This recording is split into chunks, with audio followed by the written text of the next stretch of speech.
मैं इन चारों बेईमानों से कह रहा हूं, अगर तुम में हिम्मत है तो इस्तीफा दो। खुदा की कसम खाकर कह रहा हूं, तुम जब दोबारा चुनाव लड़ोगे इस्तीफा देकर, तुम्हारी जमानत नहीं बचेगी।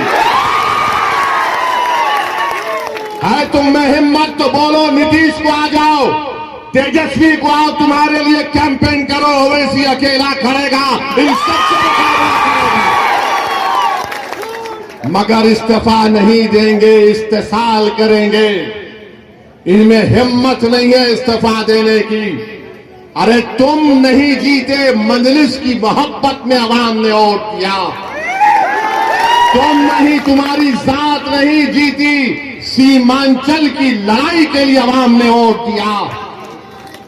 तुम्हारे बाप की वजह से तुम नहीं जीते, सीमांचल के गरीबों की वजह से तुमको कामयाबी मिली। ये समझ गए कि इनकी जात बहुत बड़ी है, इनफरादियत बहुत बड़ी है। अरे याद रखो, असदुद्दीन ओवैसी को अगर आज पहचान मिली तो अल्लाह के फजलो करम से मजलिस इत्तेहादुल मुस्लिमीन की वजह से मिली। मैं मजलिस की वजह से हूं, अगर मजलिस नहीं मगर नहीं हूं तो मैं कुछ भी नहीं। तो इन लोगों ने समझ लिया कि हम बहुत बड़े हो गए। अरे तुम कभी बड़े नहीं हो सकते। तुमने कौम से गद्दारी की, सीमांचल से गद्दारी की, गरीबों से गद्दारी की। तुम छोटे थे और हमेशा छोटे रहोगे इंशाअल्लाह। मेरे अजीज दोस्तों और बुजुर्गों, ये चार के चार जब निकलकर लालू के घर पर गए तो किसी ने मुझे तस्वीर भेजाई थी कि ये चार के पैर में चप्पल नहीं है, नंगे पैर बैठे हैं। चार के पैरों में चप्पल नहीं है, नंगे पैर बैठे, और लालू उसकी औलाद के पैर में चप्पल है। ये तुम्हारी इज्जत है।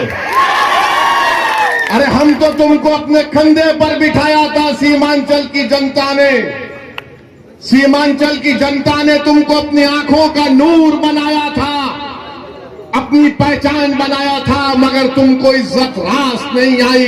तुम चले गए, उसके पैरों में चले गए, तुम लालू के परिवार के। यहां पर महागठबंधन ने सीमांचल में जनसभा की तो इसी कोचा दामन के मौसूफ ने आखिरी सफ में उनको बिठा दिए और फोटो डाल रहे कि मैं बैठा हूं। अरे बेशर्मो, कभी तो अपनी इज्जत का तो ख्याल कर लेते। तुमको अल्लाह इज्जत दे रहा था, तुमको इज्जत रास नहीं आई। मगर मेरे अजीज दोस्तों और बुजुर्गों, सीमांचल किसने कहना शुरू किया? क्या राजद ने कहा सीमांचल?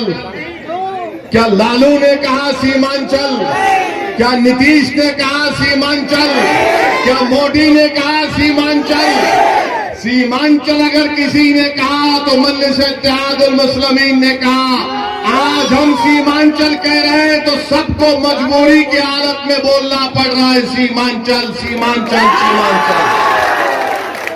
मैं आपसे वादा पहले भी किया था और आज भी कर रहा हूं, अगर सारी दुनिया मेरी खिलाफ हो जाए तब भी अकेला असदुद्दीन ओवैसी खड़े होकर सीमांचल की लड़ाई लड़ेगा। मैं दुनिया के खिलाफ जाने को तैयार हूं।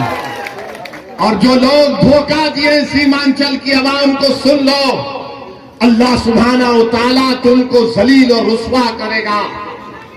अरे 2025 आएगा, तुम मुंह नहीं खोल सकते तुम्हारे सियासी आकाओं के सामने।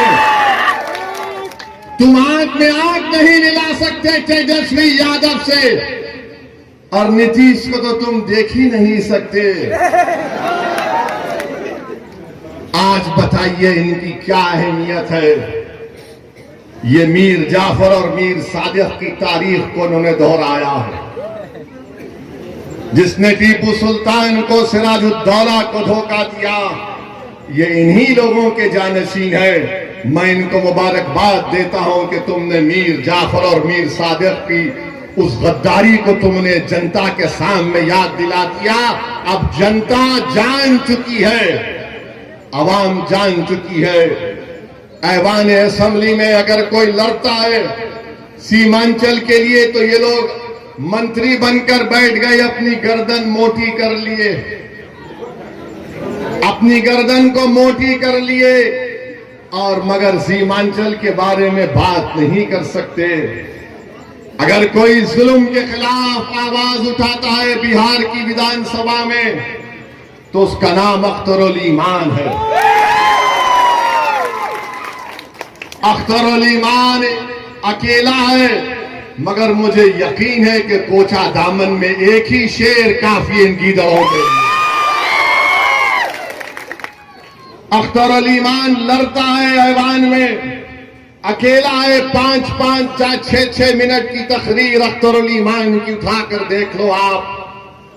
अख्तरुल ईमान सच्चाई को बयान कर रहा है, हुकूमत से लड़ रहा है, सवालात पूछ रहा है कि उर्दू टीचर का क्या हुआ जब वो मासूम 8 साल के बच्चे को सीवान में पकड़कर जेल में डाल दिया गया। उसके गले में रस्सी थी, उस बच्चे का नाम रिजवान, 8 साल का बच्चा।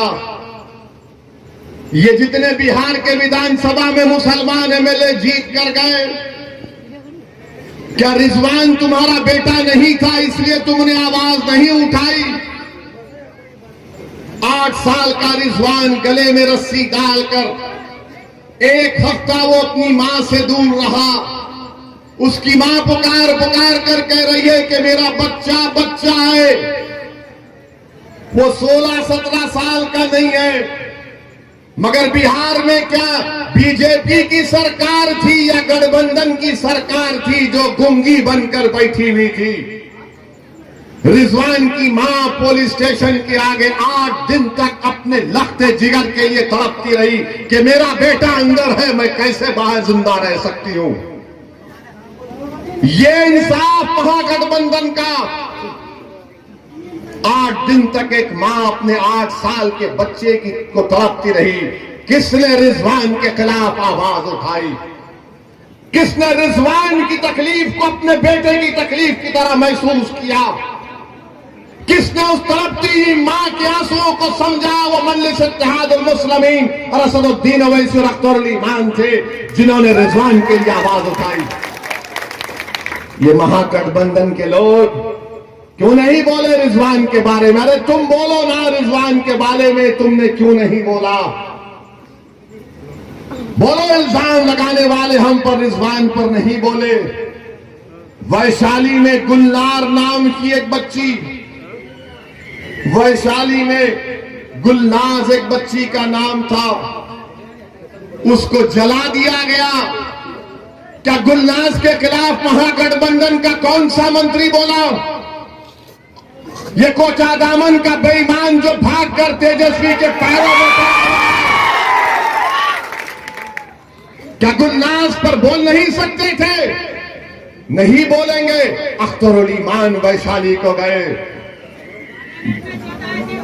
गुलनाज के बारे में बोला, ये कुछ नहीं बोल सके। फिर मॉब लिंचिंग हुई गाया में, छपरा में, समस्तीपुर में, ये नहीं बोल सकते। मॉब लिंचिंग हुई मुसलमानों की, ये नहीं बोल सकते। किसके खिलाफ बोल सकते हैं ये तमाम बेईमान लोग? मालूम आपको किसके खिलाफ इनकी जबान चलती है? गुलनाज पर नहीं बोलेंगे, रिजवान पर नहीं बोलेंगे, बेगूसराय समस्तीपुर के मॉब लिंचिंग पर नहीं बोलेंगे। किसके खिलाफ बोलेंगे? ओवैसी के खिलाफ बोलेंगे। ये बी टीम है, वो फुला टीम है, ये उससे मिला हुआ है। अरे बेईमानो, तुम बुज़दिल हो, तुम मौत से डरने वाले हो, मैं मौत को अपनाने वाला हूं।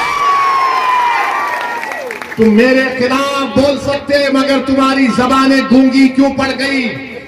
तुम रिजवान के बारे में नहीं बोले, गुलनाज के बारे में नहीं बोले, ये मॉब लिंचिंग के बारे में नहीं बोले, मगर इनकी जबान चलती है क्योंकि इनके जो सरों पर जो आका इनका बैठा है, इनका जो मालिक बैठा है, जो इनको पैसे देकर इनके ईमान को खरीद चुका है, जिनकी आंखों के सामने वो कठपुतली है, वो लगे बोलो इसी के ऊपर फौरन बोलना शुरू कर